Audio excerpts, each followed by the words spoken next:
soy el Mencho Cirilo, escritor de mucho renombre.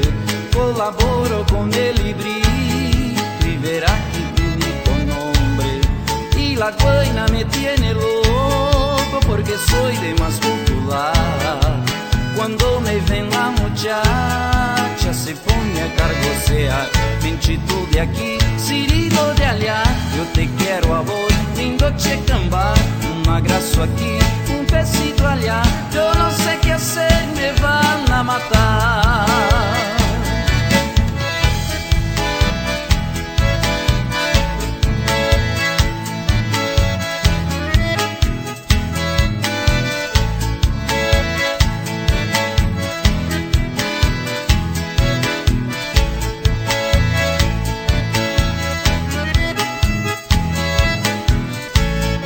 Lo peor es que no me dejan pidiéndome un autógrafo. Y yo me no tengo algo, haré como ante un caballo. Otra quiere tener mi foto, el retrato poder que ha visto. Pero supe que le voy a dar, que a lo mejor me así fallé. Yo no sé qué hacer, soy muy popular. Me voy a esconder en el malezal, saludarles que a la guainaita.